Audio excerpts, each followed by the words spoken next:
ngapain sih kok mainnya di PV?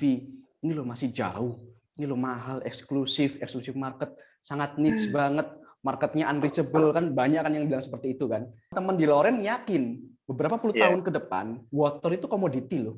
Untuk market solar water pump sendiri di Indonesia itu masih sangat besar.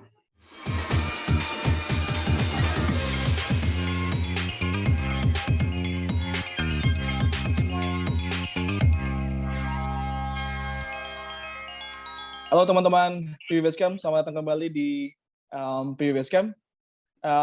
Seperti biasa, kita akan ngobrol dengan tokoh-tokoh di energi terbarukan lainnya. Kali ini kita akan berbicara dengan Mas Ardianto Indra Kusuma, General Manager dari PT Reja Aton Energi atau Aton Energi. Ya, Aton Energi, Halo Mas. Halo Mas Ardianto. Mas Nama Fidel, kita hampir sama Mas nih. Ardi, iya. Ada artinya. Kayaknya Mas nama Ardianto itu jadi ini- rezeki, Mas. Sekarang ini Mas Ardianto base-nya di mana Mas kalau boleh tahu? Di Jakarta atau masih di Jawa Timur ya? Jawa Timur. Surabaya kami, Mas. Surabaya ya. Ya. Nah, mungkin kita mulai Mas dengan background Mas. Mungkin asalnya dan apa kira-kira cerita sampai bisa kuliah di elektro ya, kalau nggak salah ya. Saya di PENS, elektronya harus kuat lagi. Jadi Boleh Mas, boleh cerita dari background Perkenalan dulu, Mas untuk teman-teman Ya. di rumah Mas. Jadi saya Ardianto Indra Kusuma. Jadi di sini saya sebagai General Manager di PT Reja Aton Energi atau yang biasa umumnya dikenal orang sebagai Aton Aton Energi. Energi. Ya, kami sebetulnya solar energy company sih, tapi memang terkenalnya di masyarakat kami sebagai solar pumping company itu. Tapi sebetulnya kami juga solusinya semuanya sih. Spesifiknya aja kebetulan banyaknya main-mainnya main air ini. Iya. Iya, jadi yang pertama saya mau apresiasi dulu sih untuk teman-teman Mas Fidel, Mas Adi, karena saya menarik banget sih ini lihat waktu awal-awal lihat di LinkedIn, lihat di FB gitu. Keren nih kayaknya nih. Jadi bisa apa ya? Ngajak ngobrol, membuat suatu conversation mengenai ilmu yang masa depan lah. Dan nggak main-main loh, satu video kan 50 menit, 60 menit, dan orang-orang nonton loh itu loh. Itu luar biasa banget loh. Dan itu saya kira sih kedepannya akan luar biasa sih nih, tinggal nunggu waktu sih. Langkahnya udah bagus banget soalnya. Iya. Amin. Dan kita percaya ini sih Mas, jangka panjang ya. Mungkin sekarang mungkin belum terlalu banyak, tapi ya kita sih optimis dalam beberapa tahun ini bakal jadi bekal lah untuk orang-orang yang mau berkarir di PLTS atau yang mau bisnis di PLTS kan gitu. Pasti. Karena kan kita belum mengalami boom PV kan sekarang. Kalau kita kan sekarang gara-gara pandemi ini kan boomnya kan masih ke arah boom EV kan. Nah, nanti ketika boom EV pasti PV tertarik juga gitu. Dan ketika itu terjadi pasti akan banyak yang lihat video-videonya deh. Sekali deh. Amin. Mas, kalau Mas Ardianto sendiri sebelum terjun ke industri PV, mungkin boleh cerita sedikit mungkin background-nya apa dan gimana ceritanya bisa sampai kerja di atau terjun di industri PLTS? Mungkin dari mulai zaman kuliah juga boleh, atau dari masa kecil juga boleh Mas. Barangkali ada ketertarikan yang unik barangkali ya. Kalau saya sebetulnya lebih let it flow ya. Jadi dulu kebetulan saya kan SMA di Surabaya. Terus ketika kuliah sebetulnya ketertarikan awal sih bukan di ini ya elektro atau di PV, apalagi PV ya. PV zaman dulu kan masih belum terlalu eksklusif lah. Ada tapi sangat-sangat eksklusif lah. Dan ya seperti anak-anak zaman saya pada umumnya tertariknya kan pasti ke IT dan sebagainya. Bahkan dulu saya sempat pada waktu SMA saya mendaftar di sebuah universitas swasta ya, karena yang itu kan belum dulu zaman saya itu SPMB, belum yang sekarang zamannya kan namanya NPTN ya. Panjang banget saya juga lupa nih. Dulu kan UMPTN terus SPMB baru ini kan. Nah, saya SPMB itu, belum SPMB saya udah daftar di suatu universitas swasta, dan di situ saya alhamdulillahnya bisa masuk 3 besar lah di ujian masuk, dan bahkan dapat beasiswa gitu. Tapi ketika saya ke orang tua ditolak. Jadi orang tua saya tidak berkenan saya kan kebetulan juga saudara-saudara semua kebanyakan di kampusnya kampus negeri gitu. Jadi ngapain sih kamu kuliah di situ, nanti mau kerja apa gitu. Akhirnya ikutlah saya SPMB gitu. SPMB yang pilihan utamanya saya ambil di ITS sama juga IT. Terus yang pilihan kedua ada lagi, tapi agak nggak di Surabaya gitu. Nah kebetulan keterima yang pilihan kedua, tapi karena nggak di Surabaya, aduh nggak deh kayaknya deh, nggak diambil juga gitu. Akhirnya keterima SPMB tapi nggak diambil dari orang tua. Ya udah nyari yang di Nyel aja, Surabaya lah. Itu dari orang tua akhirnya diarahkan ke PENS ITS. Jadi di kampus Politeknik Elektronegeri ITS kan. Itu ya ini biasa kan zaman dulu masih muda kan, masih ya zaman-zaman labil lah. Ketika apa yang kita mau tidak sinkron dengan yang orang tua mau kan kita agak gimana ya. Iya. Ketika ujian masuk itu benar-benar saya nggak mood banget. Saya nggak nggak ada passion sama sekali. Pilihan pertama IT di situ. Pilihan kedua elektro ini arus rendah. Yang pilihan ketiganya elektro arus kuat gitu. Kan di PENS kan dipisah gitu. Dari awal. 1-2 bablas semua, nggak ada yang masuk. Masuknya yang listrik gitu. Masuknya yang Mas, listrik. kalau boleh tahu angkatan tahun berapa kemarin masuknya, Mas? Saya itu di PENS kan D3 D4. Iya. Jadi D3 saya itu di 2003. Nah, D4-nya yang langsung ini lintas jalur di 2006. Mas ini ya awet muda ya memang ya. Amin. Berarti elektro itu karena ini Mas ya, pilihan terpilih ya, kecemplung lah ya. Kecemplung. Dan itu pun bahkan ya ketika saya kuliah pun saya merasa agak tertipu juga ya. Jadi kan waktu kita masuk, oke lah, PENS ITS kan emang terkenal banget kan di Surabaya kan sebagai politekniknya ITS gitu. Masuk elektro harus kuat lah. Nah mindsetnya kan, wah kita elektro dan sebagainya kan. Masuk di situ yang belajar matematika, fisika, matematika, fisika, gitu ya, aja. Expert semuanya ya. Iya. Basicnya. Betul. Jadi wah kaget banget kan. Ini elektronya mana? Isinya kok matematika, fisika, matematika itu. Dan di PENS ini kan agak nggak umum ya. Jadi mungkin kalau di kampus-kampus lain atau di politeknik itu kan politeknik mungkin masih umum lah, kita masuk kayak SMA kan, masuk pagi pulang sore gitu kan. Nah, kalau nggak yang sekarang kan ya kayak sama kayak anak kuliahan. Tapi kalau di PENS ini benar-benar kayak anak sekolah loh. Jadi karena kita satu SKS itu satu semester itu sampai 40 SKS gitu. Wow. Banyak banget gitu. Padat ya? Padat banget, dijejeli nggak karu-karuan itu. Itu udah semester awal udah goyang itu, udah nggak karu-karuan deh.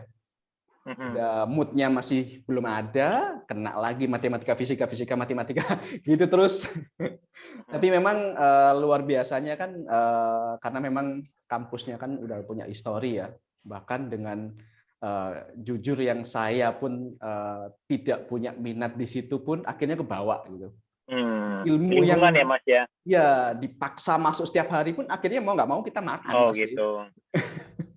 Akhirnya itulah yang jadi basic dan di situ ketika semester 1-2 mungkin sama ceritanya sedikit sama Mas Fitra ya, saya agak lost gitu, udah nggak karu-karuan lah, udah nggak minat kuliah sama sekali, IP-nya udah nggak karu-karuan. Baru semester 3-4 agak mikir, ini gimana ya, saya ikut SPMB lagi atau lanjut di sini? Ini maksudnya semester 3 ke 4 ya Mas ya? Ya, 3 dan 4. Oke. Di sana kan Oh, kalau 3 kita dan 4. di PENS agak unik nih, modelnya kayak sekolah, kelas gitu. Iya, Jadi iya. ketika semester 1 2 lulus naik Mhm. kelas gitu kan. Semester 3 4, Oke. 3 4 naik kelas ke 5 6. Jadi kalau 1 2 gagal, ngulangi lagi 1 2, bukan di semester 2 Oke. aja gitu. Iya, Oh. bener kayak anak sekolah gitu di Oke. PENS itu. Jadi kita kuliah itu jam 6 pagi, ada beberapa kuliah yang benar-benar jam 6 pagi itu sampai jam 6 sore, 7 sore gitu. Mhm. Padat sekali. Oh iya, di masa kampus waktu itu Mas udah pernah lihat solar cell nggak Mas sebelumnya Mas? Mungkin waktu semester 1, 2 atau yang 3, 4, mungkin bentuknya Sudah. barangkali. Oh, sudah ya Mas ya? Sudah. Oke, gimana itu Jadi kan Mas pendapat pertama. Pendapatan. ya ini eksklusif banget. Jadi dulu kita kalau solar panel itu harus pinjam ke lab gitu, terus mengajukan surat Oh. pinjaman, agak ribet banget. Karena dulu kebetulan saya balik lagi ya ke semester 3 4 itu kan agak goyang ya, agak mikir lah. Ya udahlah, mindset saya udah kalau gitu saya selesaikan kuliah dulu karena kan demi orang tua juga. Nanti kalau udah selesai kuliah, oke lah terserah kita mau ngapain gitu kan, kita udah dewasa gitu kan. Itu udah mulai ketata di situ. Dan di situ baru mulai aktif di kuliahnya, mulai aktif lagi. Dan di PENS ini kan terkenalnya kan ITS itu kan robot ya. Jadi lomba robot nasional itu kan PENS ITS itu kan yang sangat umum menjuarai. Jadi di situ ada banyak banget robot. Dan biasanya anak-anak yang nggak gabung di tim robot itu gabung di tim PKM. PKM itu kan program kerja mahasiswa yang kita bikin proposal, pengajuan ke dikti, kita bikin proyek-proyek.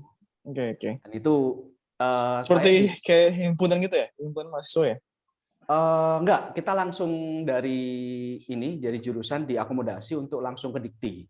Oke. Itu nasional. Tapi ada kerjasama dengan Jepang juga kan Mas ya, kalau saya nggak salah ingat ini. Betul. Di PENS itu sendiri ya, ada kan ya? Betul. PENS itu deket banget sama Jepang. JICA kan dulu yang bikin JICA. JICA. Kenapa mungkin? JICA. Ya, saya sering lihat jurnal sih. Oh, benar-benar. Itulah kenapa ada solar cell di situ gitu. Karena ya mungkin dari Jepangnya juga ya dulu awal-awal. Dan kebetulan saya di semester kalau nggak 4, semester 5 itu saya ikut PKM. Jadi teman-teman itu bikin EV, electric vehicle, bikin beca elektrik, dan di atas itu ada solar tracker. Solar cell. Ya, solar tracker. Solar cell saya yang bikin untuk trackernya gitu. Tracker, oke. Nah, karena itu saya bisa ada akses untuk pinjam solar panel di lab gitu. Pinter ya Mas. Iya. Itu solar panel tuh masih 40 WP atau gimana ya? 40 WP ya. 40 WP tapi gede banget itu, gede banget, mungkin dulu. seukuran laptop kita mungkin. Poly. Dan sampingnya itu frame-nya rubber. Oke. Masih rubber ya, belum aluminium sekarang ya? Bukan yang bulk sekarang, rubber gitu. Dan itu kita bikin untuk ya jangan dibayangkan tracker yang sekarang ya, yang aksis gitu, yang keren. Nah, itu cuman single axis aja, hanya 360 single axis. Itu pun kalau dulu bayangan saya kan standar banget kan, kita kasih sensor cahaya, dia nyari gitu kan. Dosennya aneh-aneh pula, nggak boleh pakai sensor, harus sensorless lagi. Waduh, pusing lagi kan. Jadi harus benar-benar dari gimana itu ya, bingung ya. Iya, jadi kan dosennya PENS itu kan kebanyakan memang aneh-aneh ya. Jadi motor itu sensorless, terus PV sensorless. Jadi kita lihat dari ininya, harvestingnya, dari tegangan sama arusnya gitu. Jadi dia tracking langsung lihat performnya berapa, dan alhamdulillah itu lulus ke PKM, tapi nggak sampai kepilih yang nasional, yang area lokal sih, regional sih. Tuh, tapi jangan bayangkan yang tracker sekarang ya. Iya, ngerti. Kemudian kalau seperti itu Mas, gimana sih Mas ceritanya Mas bisa sampai masuk ke bidang PLTS? Itu zaman kuliah. Nah, masuk ke bidang PLTS di industrinya di bisnis PLTS-nya. Itu gimana ceritanya Mas? Nggak ada koneksinya langsung sebetulnya. Ketika lulus kan, jadi kuliah itu kan orientasinya kan menunaikan kewajiban kita sebagai anak kan. Sebagai anak. Iya. selesai kuliah, nah karena teman-teman saya kan kebanyakan dari tim robot dan sebagainya, diajak temen kita bikin bisnis. Jadi kita bikin namanya itu Neutron Robotic Team gitu. Jadi kita bikin istilahnya training robotik ke sekolah-sekolah gitu. Jadi nggak ada hubungannya sama solar panel lagi, udah hilang arah lagi nih. Nggak berhubungan langsung. Itu jalan mungkin kira-kira 3 tahun, akhirnya karena zaman dulu kita masih ini ya, masih mentah banget, jadi nggak ngerti bagaimana menjalankan bisnis dan sebagainya, hanya bertahan 3-4 tahun, akhirnya bubarlah itu, nggak jalan. Saya lompat lagi bidang dari robotik, bermain di elektronik, aktuator, pneumatik dan sebagainya, lompatlah ke IT. Jadi kebetulan ada teman ajak, ayo join yuk. Jadi dari robotik kita ke IT, dan IT-nya ini lebih aneh lagi karena dulu teman ini dia bikin perusahaan, isinya itu bagaimana kita membuat PC entusias. Jadi PC itu zaman dulu ketika tahun 2010, 2011, 2012 itu bikin PC yang 70 juta sampai 100 juta, itu yang kita benar-benar custom satu-satu itu. Jadi udah nggak ada hubungannya, kayak loss ilmu lah, benar-benar dari kuliah. Kan emang dulu passionnya awal sebelum kuliah kan di IT ya emang ya. Iya, emang di IT dari awalnya ya. Ya itu seneng tuh, dia kembali lagi masalah lagi ya, karena namanya anak muda, mismanagement dan sebagainya, hanya bertahan 2 tahun, 3 tahun lah. Itu kayak ya, mimpinya kan tinggi kan, tapi kemampuannya kan nggak tinggi gitu. Itu kayaknya memang harus proses yang harus dilewati setiap pebisnis. Itu memang harus, ya. Harus dilewati sih Mas, masa-masa itu Mas. Betul. Nah itu memang ya, tapi alhamdulillahnya ketika masa itu saya melajari banyak hal dari yang sekarang ini. Jadi ketika dulu itu waktu di zaman di IT itu saya merasakan banget bagaimana dulu ilmunya approaching ke prinsipal. Jadi kan dulu di itu namanya dulu itu CV Cahaya Teknologi. Jadi kita benar-benar dekat ke prinsipal karena kan kita biasa kalau zaman dulu nge-review kan belum ada kayak sekarang ya, nggak ada unboxing di YouTube, nggak ada gitu, kita bikin blog gitu kan di Kaskus dulu. Kaskus ya. Saya ingat saya iya. Jadi kita bisa pinjem motherboard, kita pinjem prosesor ke prinsipal, kita tes, kita bikin test bed gitu kan, terus kita overclocking gitu. Nah ilmu itu ternyata yang berguna banget ketika bagaimana approaching ke prinsipal. Dan itu nantinya yang akan saya gunakan di ini dunia PV gitu. Oke. 2 tahun 3 tahun. Korelasinya ke situ ya.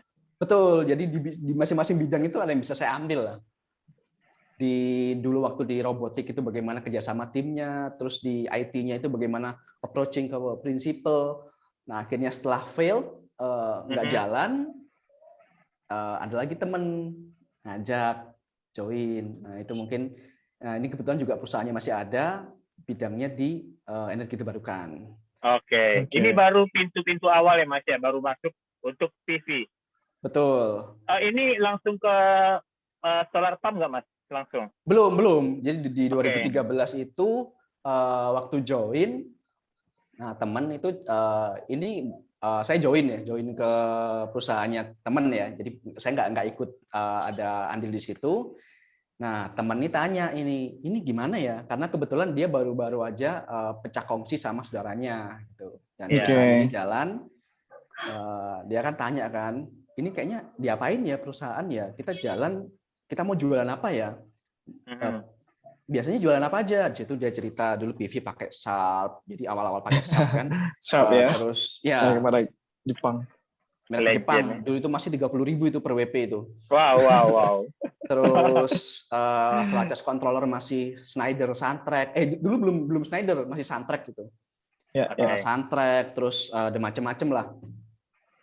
Nah, terus saya tanya, yang paling deket yang mana nih?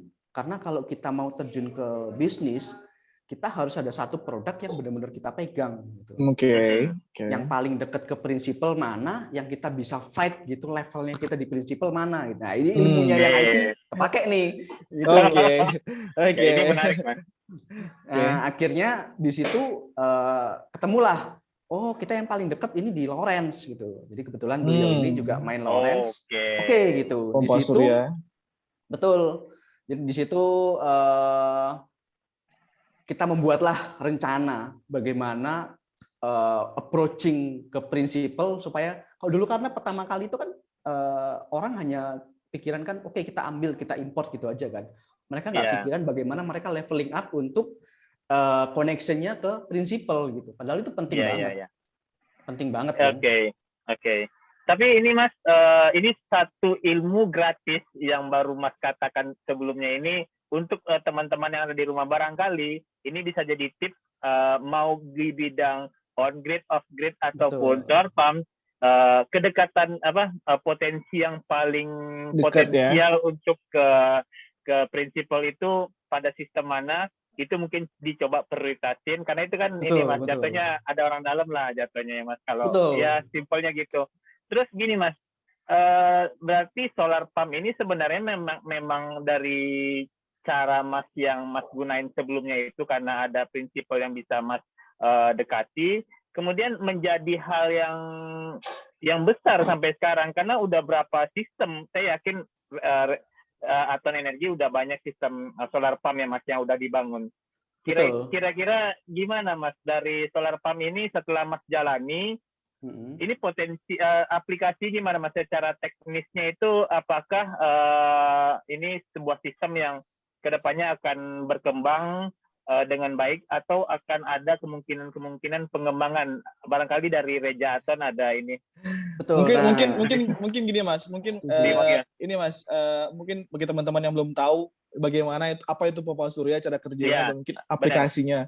Aplikasi sederhana dulu Mas. Ya. Nah, ini setelah saya ini kan agak lompat dikit setelah connect ke Loren ya. Setelah connect ke Loren memang saya pelajari banyak banget dari tim dari Loren gitu. Khususnya untuk market ya. Market. Jadi kan selama ini kan orang kan berpikirnya ngapain sih kok mainnya di PV? Ini loh masih jauh. Ini loh mahal, eksklusif market, sangat niche banget. Marketnya unreachable kan, banyak kan yang bilang seperti itu kan. Padahal eranya itu kan kita masing-masing zaman itu kan ada eranya kan. Kalau sekarang kan kita eranya kan 4G, 5G, big data. Dan nanti perubahannya ketika data ini orang sudah istilahnya jenuh, eranya itu akan bergeser ke era energi. Apapun itu bentuknya. Nah, tapi ada yang binut lagi nih. Setelah energi itu akan ada eranya mungkin 10 tahun, 20 tahun akan bergeser lagi. Eranya setelah energi, orang akan bergeser ke water. Jadi kalau kita kan sekarang kan water itu kan nggak ada harganya lah, air ambil di kamar mandi, air di botol atau gimana, not as commodity kan. Tapi teman-teman di Loren yakin beberapa puluh tahun ke depan water itu komoditi loh. Jadi kita beli air itu sama kayak beli beras. Nah, itulah kenapa saya pernah baca juga 2050 Jakarta tuh bakal sulit air juga. Air bersih ya. Jadi kalau asal ada air ada gitu kan. Tapi ketika air bersih, fresh water itu akan sebuah jadi komoditi itu. Dan mungkin di film-film beberapa film science fiction kan memang ada juga yang cerita seperti itu. Dan itu saya yakin akan terjadi sih. Nah, sebetulnya untuk knowledge saja ya, mungkin solar water pump sendiri masuk di Indonesia itu kan udah dari lama banget sih sebetulnya. Kalau saya kan baru tahu mungkin 2013, 2014. Kalau senior saya sebetulnya banyak. Dari 98, 97, 98 tuh ada. Sudah masuk ke Indonesia, benar. Karena Loren pun udah dari tahun-tahun segitu udah ada gitu. Dan sebetulnya kalau kita pelajari historinya, sebetulnya solar water pump yang awal itu simple banget, off grid system yang dilengkapi dengan pompa. Iya. Jadi dari PV masuk ke solar charge controller, masuk ke energy storage, masuk ke power inverter, baru dideliver ke pompa gitu kan. Entah itu pompa ada kontrolnya atau enggak gitu. Nah, tapi kan itu kan teknologi itu kan perbaikan ya, pembaruan ya. Ketika seperti itu kan otomatis rugi-ruginya banyak sekali kan. Ya, ya. Akhirnya berkembanglah orang bikin namanya solar pump inverter. Nah, ini masih belum ada nih yang real solar water pump nih. Solar pump inverter itu mirip-mirip dengan tadi, tapi lebih sederhana. Jadi kita tinggal pasang PV-nya ke solar pump inverter, pompanya ke solar pump inverter, sensor-sensor kita connect, dia sudah jalan. Tanpa baterai ya, Mas ya? Ya, tanpa baterai. Karena inverternya ini lebih ke ini ya, Mas, lebih ke menyalurkan energinya ke beban yang motorik ya, Mas ya? Betul. Nah, pompanya masih pompa AC konvensional nih, yang solar pump inverter. Nah, ada kelemahannya. Kelemahannya yang paling krusial itu pompa dan motornya itu tidak didesain untuk dynamic power. Karena kan kita kan kalau PV di mana kan, PV itu sangat tahu sendirilah, ya. sangat dynamic. Nah, ketika ini terjadi, bagaimana sih kita menstabilkan? Ada dua cara. Yang pertama, kita perbanyak PV-nya. Jadi seolah-olah power yang dideliver ke pompa ini stable gitu. Jadi dia perubahan dayanya nggak kentara karena kita udah perbanyak PV. Tapi ini sangat boros. Jadi boros dari sisi energi, banyak losses ya. Betul. Pompa cuma 2 kW butuh PV 6 kW gitu kan. Kan? Nah, ada cara kedua sama dengan alat yang sama ya. Cara kedua yaitu kita pasang protection cut off. Jadi ketika powernya kurang sedikit, kita cut powernya. Jadi tidak merusak dari pompanya. Jadi kan untuk solar water pump-nya agak unik kan. Kita di sini melajari dua bidang ya, tirisan ya. Jadi kita melajari electrical juga, mechanical juga. Mechanical-nya ke arah apa ya bilangnya ilmunya itu. Jadi fluida mekanik. Bagaimana kita pumping. Ya. Nah, di sini kan di mechanical-nya ini ketika konvensional pump ini kalau dia berjalan tidak di nominal powernya itu akan merusak pompa. Jadi cara yang kedua itu kita cut off, tapi resikonya pompa bakal mungkin jam 10 umurnya nyala, ya. Terus nanti agak mendung dikit mati, nyala lagi. Jadi akumulasi water pumpingnya kalau sehari itu jadi dikit banget. Setelah itu baru dikembangkan lagi yang 100% solar water pump. Motornya yang pakai DC brushless, terus kontrolnya dia harvestingnya lebih advance gitu. Nah seperti itu sih step-stepnya kalau yang solar water pump. Wow, teknis ya sebenarnya ini penjelasannya, Mas. dan aplikasinya, Mas, aplikasinya kan bukan hanya di ini ya, bukan hanya di, karena kebanyakan sekarang yang kita lihat kan di irigasi ya. Sebenarnya aplikasi juga banyak hal yang lain ya, Mas. Nah, ini ada hubungannya nih sama perjalanannya tadi nih. Jadi setelah saya di perusahaan tadi itu sama teman itu, jadi belum yang Reja Aton ini, itu masih yang perusahaan yang lama. Kita approaching, kita set grand design bagaimana kita bisa approaching ke pabrikan. Di tahun kedua, jadi sekitar tahun 2014, tahun kedua apa ketiga ya, kita udah penjualan bagus banget dari sisi pabrik, dan kita ada kesempatan untuk ke pabrik langsung untuk training. Nah, di pabrik ini setelah training, barulah tadi saya tahu bahwa ternyata aplikasinya nggak hanya ini aja. Di Indonesia aja kita aplikasinya yang sangat basic. Kebanyakan kan kita jual sistem kan, jual sistem ini ke desa tertinggal, project government dan sebagainya. Kita hanya jual pompa solar water pump, yang mana itu sangat simple, pumping water dari sumber air ke reservoir. Nah, dari tim Jermannya mereka jelasin bahwa di seluruh dunia itu aplikasinya sangat luas banget. Jadi kayak di Yunani dia pakai pivot besar gitu untuk yang biasanya muter itu kan pivot besar yang mana tekanan airnya itu bisa buat untuk jalannya pivot juga gitu, advance banget gitu. Terus ada juga yang dari Israel itu juga dia drip irrigation.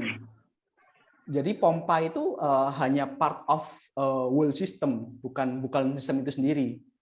Nah, kan di Indonesia kan pompanya itu ya whole systemnya, tapi di luar negeri pumpnya itu hanya part of untuk whole mensupport system. secara keseluruhan sistem yang lain gitu ya. Betul, water desalination, jadi yang untuk penjernihan air, desalination kan ya di air laut, bagaimana dipompa di ini jadi fresh water.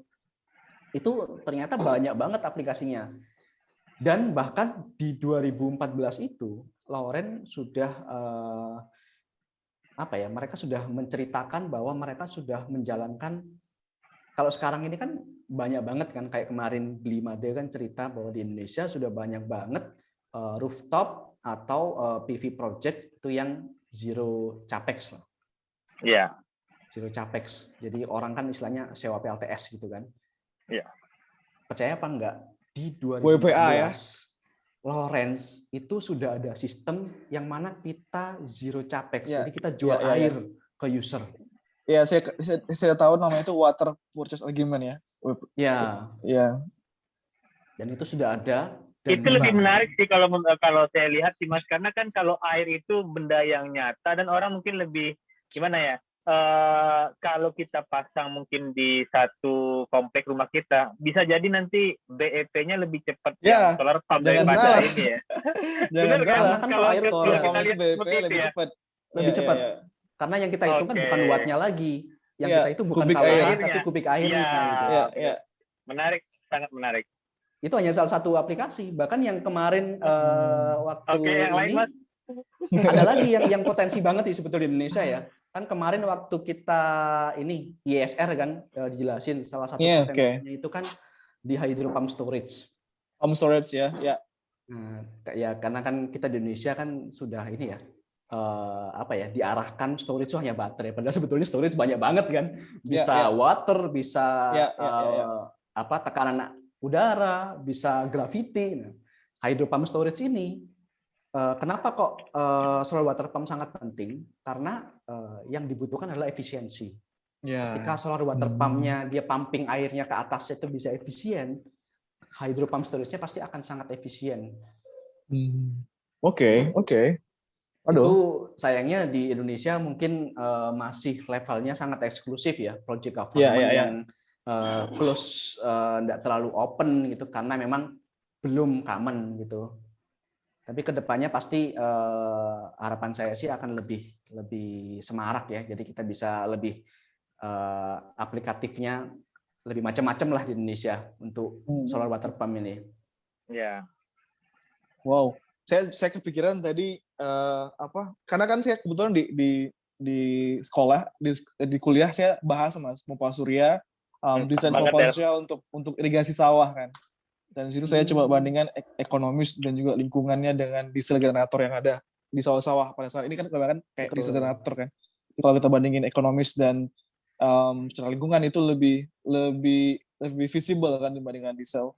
Nah, saya juga dan saya belum kebuka tuh aplikasi yang lain. Setahu saya cuma peternakan, terus ada air bersih untuk orang-orang dan pas masuk ke itu ya benar juga ya, aplikasi solar pump ini bukan hanya di sana ya, banyak ke lain yang bisa support banyak sistem ya, baik di industri maupun di pembangkit yang lainnya ya. Oke. Banyak banget, luas banget. Bahkan yang waktu itu kita di Lawrence pun, Lawrence itu sebetulnya nggak hanya solar water pump ya, yang hanya untuk fresh water. Lawrence juga punya namanya Lawrence Energy, yang mana dia punya produk-produk pumpingnya ini nggak hanya untuk water, tapi untuk oil and gas juga gitu. Oh ya? Iya. Dan itu memang maksudnya prinsip sama, cuman yang ditarik itu ini ya, bukan air ya, tapi minyak ya. Minyak. Dan yang dari Lawrence sebetulnya yang paling menarik itu mereka konsepnya listrik. Jadi untuk biogas. Jadi di tempat sampah itu kan, tempat sampah yang skala besar, penampungan sampah gitu kan. Nah, itu kan ada water yang istilahnya contaminate dan bisa dimanfaatkan kan. Nah, itu pumpingnya itu kan harus special equipment yang dipakai. Lawrence punya itu. Saya jadi terinspirasi nih gara-gara Mas bilang itu. Ini Mas, berarti dari situ nanti untuk Lord itu ada teknologi yang bisa terkoneksi ke bidang energi terbarukan. Salah satunya mungkin biogas ya Mas ya. Biogas, Jadi betul. dia bisa mendorong gasnya itu untuk dialirkan ke tempat lain dan dimanfaatkan. Kira-kira begitu nggak Mas ya? Betul, kira-kira begitu. Oke. Tapi bentuknya dia masih water sih. Masih water itu, belum diolah sih. Oke. Jadi Oke. ada bahasa mereka itu licit pump gitu. Dan itu memang dari tahun 2020 dari kita sudah sedikit dikasih spill lah. Ada produk seperti ini, kira-kira di Indonesia ada marketnya enggak? Iya. Dan Saya ya tertarik mungkin nanti saya ada belajarin sih Mas. Thank you Mas. ya berhubung saya ada keterbatasan di networking juga ya, saya nggak terlalu banyak orang yang di bidang itu, akhirnya oke nanti kita coba dulu, kalau nggak ada info nanti kita coba update gitu. Banyak banget dari Loren, sebetulnya mereka luar biasa sih. Ya. Untuk Loren itu produknya variatif banget. Dan saya lihat mereka juga aktif di ini kan, negara-negara yang sulit air kan, seperti di Afrika dan lain-lain, dan impact-nya luar biasa. Dengan solar pump ini daerah yang jauh dari listrik itu punya akses air bersih gitu untuk orang-orang. Mas, kan udah terjun ke solar pump dari tahun 2014 ya, 2013. Kira-kira ada nggak Mas satu project yang itu menarik Mas, dari segi cara pengembangannya, dan mungkin ketika instalasinya, dan juga mungkin ya pas delivery dari material mungkin atau masyarakat barangkali cara dan masyarakat menerima impactnya kepada masyarakat semacam. Mungkin Betul. ada pengalaman project ya Mas? Kurang lebih sama sih. Jadi dulu kita ada kerjasama dengan IBK kalau nggak salah. IBK dan UNP juga gitu. Jadi sebetulnya yang unik ini di masyarakatnya sih. Di masyarakatnya itu di NTT ya. Di NTT ini kan kalau kita pasang pompa kan, solar water pump itu ketika mungkin Mas Fidel atau Mas Ardi ke sana akan bingung gitu. Jadi di sana sebetulnya sungai ada gitu. Sungai ada. Tapi kalau kita di Jawa, insting survival kita itu kan kita akan hidup di sepanjang di pinggir sungai, atau di Sumatera, mana-mana gitu lah. Sama ya. sih. Basic insting survivalnya kan seperti itu kan. Tapi ternyata di NTT enggak gitu. Jadi mereka basic insting survivalnya itu mereka hidup di puncak bukit. Nah, alasannya kenapa? Karena kan masih ada sering mungkin 1-2 kali mereka ada istilahnya kayak tawuran antar kampung, perang kecil-kecilan lah gitu. Dan kalau mereka di atas bukit, itu mereka tahu kalau akan diserang. Nah, itulah kenapa pompa itu dipakai, karena masyarakatnya di atas bukit. Sungainya mereka harus ambil air ke bawah gitu ya. Mereka ambil air itu, mereka butuh ambil air 3 jam sehari itu. Jadi hanya dan yang agak uniknya lagi mungkin perlahan-lahan udah mulai berubah ya. Kalau zaman awal dulu itu kebanyakan saudara-saudara kita yang di sana itu yang bercocok tanam itu yang perempuan. Yang ambil air itu yang laki-laki. Ambil air di bawah terus ke atas. Nah, kan banyak bantuan nih.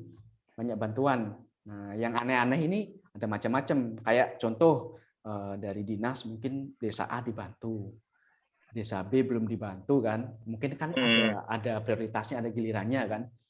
Nah, ada sentimen negatif atau gimana, disabotase lah, diparang, dipanya dan sebagainya. Seperti itulah. Terus yang juga unik lagi yang tadi hubungannya dengan rekan-rekan dari kita di UNDP dan IBK, mereka kan ya mungkin sama ya kayak BLTP LTS ya. Ketika mereka mau bantu itu kan mereka lebih banyak ke arah mempersiapkan masyarakat untuk menerima bantuan tersebut. Nah, ini yang harus kita notice benar. Kenapa? Saya ambil contoh yang soal water pump ya. Tadi kan rata-rata yang perempuan itu kan bercocok tanam.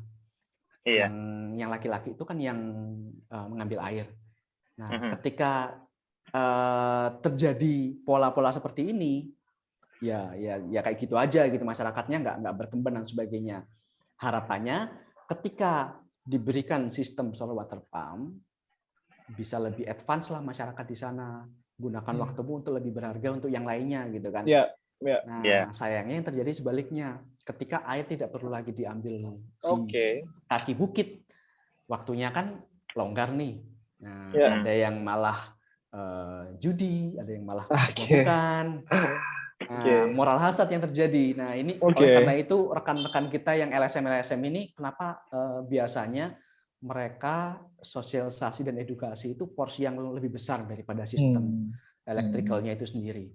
Before and after-nya itu Mas yang penting ya. Betul.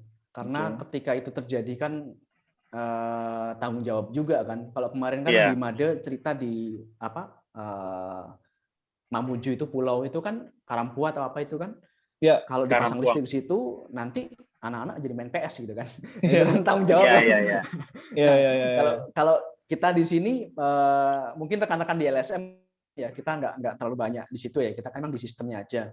Yang kita yang angkat tangan, angkat jempol yang rekan-rekan di LSM, mereka sudah memikirkan sejauh itu gitu. Jadi ketika sebelum diberi bantuan, diedukasi, di training bagaimana mungkin membuat tenun atau apa, create bisnis apa gitu, atau sawahnya di lebih advance lagi supaya ketika ada air, waktunya akan terpakai dengan maksimal. Jadi akhirnya mereka lebih produktif lagi setelah menerima sebuah teknologi ya Mas ya.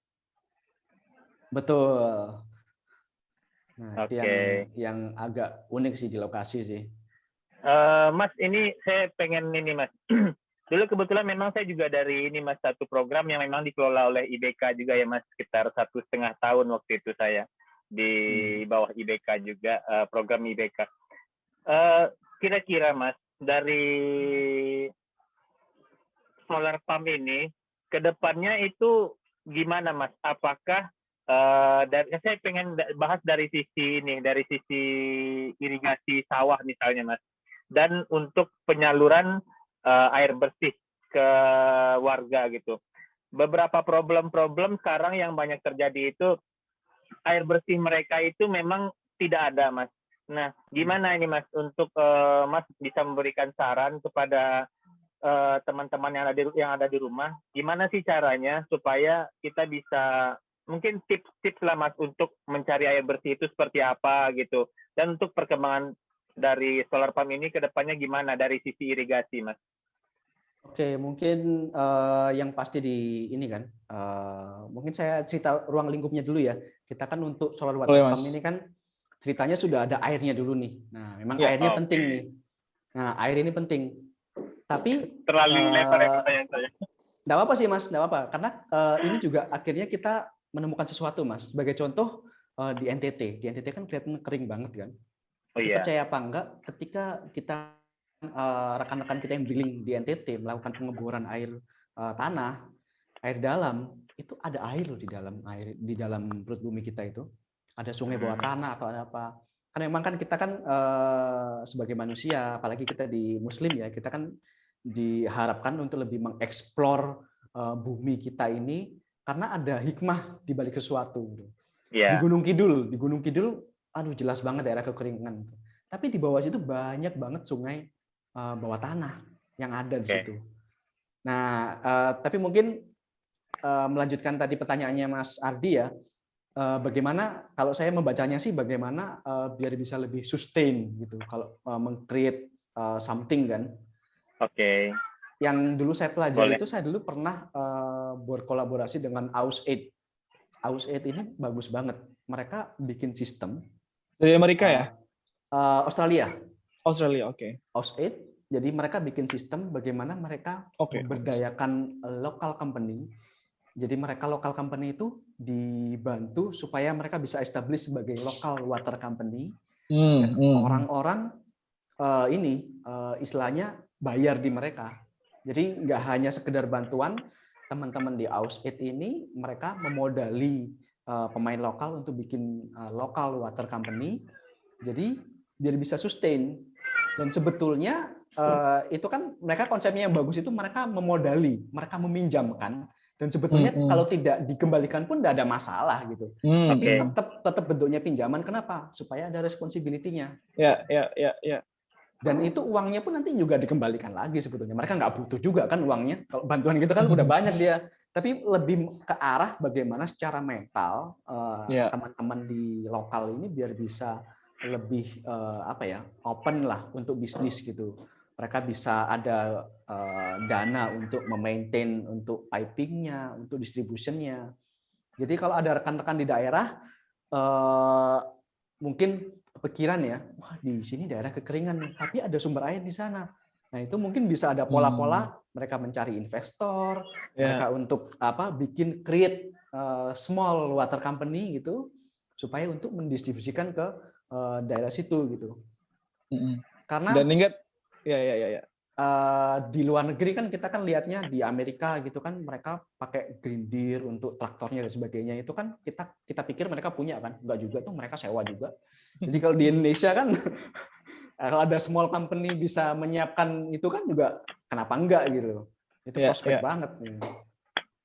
Jadi kembali lagi Mas ke poin pertama, air ini bakal jadi komoditi dan itu peluang bisnisnya makin besar. Mas, kita kayaknya udah di ujung nih Mas. Saya mau bahas nih bagi teman-teman yang bingung kan, mereka udah tahu PLTS, tapi mereka belum tahu PLTS seperti apa ya yang mereka mau ikut kontribusi. Dan saya sering bilang bagi teman-teman yang pengen cari impact yang lebih besar itu sebenarnya ada di off grid dan juga di pompa surya, ya kan, karena kita bukan hanya membantu memproduksi energi bersih, tapi juga ada manfaat selanjutnya dari sana, mungkin dari air bersih atau mungkin dari listrik. Nih bagi teman-teman yang mau mulai karir di PLTS, khususnya di solar pump atau mulai bisnis di PLTS, apa yang harus mereka lakukan pertama kali untuk memulai itu, Mas? Mungkin bisa share. Saya akan nge-share sedikit data ya yang mungkin akan bikin teman-teman lebih banyak yang bersemangat nih untuk bermain di solar water pump. Untuk market solar water pump sendiri di Indonesia itu masih sangat besar. Anggap aja gini lah, hitung-hitungan aja lah. Jumlah desa di Indonesia itu ada 83.000. Anggap aja satu desa itu pasang satu solar water pump untuk yang kelas paling rendah 50 juta. 50 juta dikali 83.000 itu ada 16 T. 16 triliun market yang bisa diakses. Dan kalau sekarang untuk per hari ini, kalau saya kan sebetulnya solar water pump ini kan ruang lingkupnya kecil banget ya. Saya hampir kenal untuk semua pemainnya ya. Kalau kita total omset per tahun dari rekan-rekan solar water pump ini paling mentok hanya 100-200 M. Ini kan dari 16 T kan masih jauh banget ya. Iya. Masih sangat terbuka lebar ya Mas ya peluangnya ya. Sangat terbuka lebar. Itu baru desa, belum yang tadi advance system ke water purchase agreement atau enggak masuk ke pabrik untuk nanti diolah lagi. Ke perumahan yang ada di kota-kota besar itu potensial juga soalnya Mas. Kan mereka punya duit kan, aksesnya mereka langsung mengeluarkan duit. Kalau yang lain desa barangkali harus ada program kerja lah, barangkali kan harus mengajukan rencana-rencana dulu, lama prosesnya Mas ya. Betul. Jadi intinya sih untuk sekarang ini nggak kayak dulu.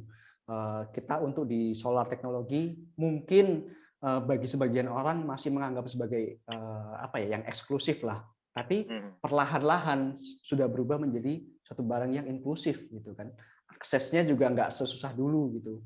Kalau kita mau beli PV, saya yakin 10 tahun yang lalu akan susah banget kita beli PV.